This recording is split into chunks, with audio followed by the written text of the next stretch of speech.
Shri T P Srinivasan telephone line ചേരുന്നുണ്ട്. T P Srinivasan, ഇപ്പോൾ ഏറ്റവും ഒടുവിൽ വരുന്ന വിവരം ഇറാനിലേക്ക് ഇസ്രയേലിന്റെ ആക്രമണം, അത് 3 സ്ഫോടനം നടന്നു എന്നതാണ്. ഒരു നീണ്ടു നിൽക്കുന്ന സംഘർഷത്തിലേക്ക് പോയാൽ അത് നമുക്ക് വലിയ ആശങ്കയാണ്. ഇന്നത്തെ നിലയിൽ ഇപ്പോഴത്തെ ഇറാനിലെ അടക്കം രാഷ്ട്രീയ സാഹചര്യങ്ങളിലൊക്കെ പശ്ചാത്തലത്തിൽ എങ്ങനെ നോക്കിക്കാണുന്നു? അതൊരു സമ്മർദ്ദ തന്ത്രമായി ഇസ്രയേലിൻ്റെത് അവസാനിക്കുമോ? അതിനപ്പുറത്തേക്ക് നീണ്ടുപോകുമോ ഈ ആക്രമണവും സംഘർഷവും? ഞാനിതിനെ ഒരു ലെസർ ഈവിൾ ആയിട്ടാണ് കാണുന്നത്. കാരണം അമേരിക്കയാണ് അറ്റാക്ക് ചെയ്തിരുന്നുവെങ്കിൽ അതൊരു വിശാലമായ യുദ്ധത്തിലേക്ക് നീങ്ങുമായിരുന്നു. പക്ഷെ ഇത് ഇപ്പോഴും ചർച്ചകൾ നടക്കുകയാണ്. അപ്പോൾ അത് ഇസ്രയേൽ അതിനൊന്ന് ചൂട് പിടിപ്പിക്കാൻ വേണ്ടി ചെയ്യുന്ന മട്ടിലാണ് ചെയ്തിരിക്കുന്നത്. അപ്പോൾ അതുകൊണ്ട് വരാവുന്നത് ഇറാൻ തിരിച്ച് അറ്റാക്ക് ചെയ്തതോടുകൂടി ഒരു ടിറ്റ് ഫോർ ടാറ്റ് ആക്രമണത്തിൽ അത് നിൽക്കുമെന്നൊരു പ്രതീക്ഷയാണ് എനിക്കുള്ളത്.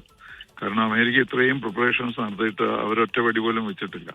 കാരണം അവര് ഈ വാർഷിപ്സ് ഒക്കെ വന്നിരിക്കുന്ന സ്ഥിതിക്ക് അത് വലിയ യുദ്ധത്തിലേക്ക് നീങ്ങുമായിരുന്നു. അപ്പൊ അങ്ങനെ നോക്കുമ്പോൾ ഇതൊരു തരത്തിൽ പറഞ്ഞാൽ കുറച്ച് കുറഞ്ഞ ഒരു സിഗ്നലാണ് കൊടുക്കുന്നത്. ഓൾ ഔട്ട് വാറിനുള്ള സാധ്യതകൾ ഇപ്പോഴും കുറവാണ് എന്ന് എനിക്ക് തോന്നുന്നു. പശ്ചിമേഷ്യയിലാണ് UAE അടക്കം ഖത്തർ അടക്കമുള്ള ഗൾഫ് മേഖലയിലെ മലയാളികളും ഇന്ത്യക്കാരും ഒക്കെ മുമ്പ് ജൂണിലുണ്ടായ ആ സംഘർഷത്തെ തുടർന്ന് 12 ദിവസം നിന്ന സംഘർഷത്തിൽ നമ്മളും അതിൻ്റെ തിക്തഫലങ്ങൾ അനുഭവിച്ചതാണ്, ബുദ്ധിമുട്ടുകൾ അനുഭവിച്ചതാണ്. അങ്ങനെ ഒരു ആശങ്കയ്ക്ക് ഇത്തവണ സാധ്യതയുണ്ടോ? ഇറാനിലേക്ക് നടക്കുന്ന ആക്രമണത്തിന് മറുപടി എങ്ങോട്ടേക്കായിരിക്കും?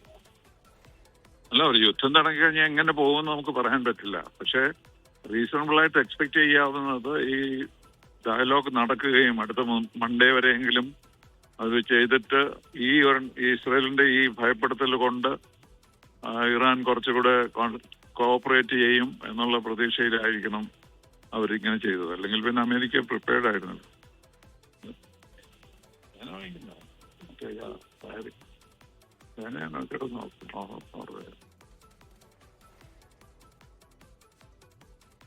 ശ്രീ ടി പി ശ്രീനിവാസൻ, താങ്കൾക്ക് കേൾക്കാമോ?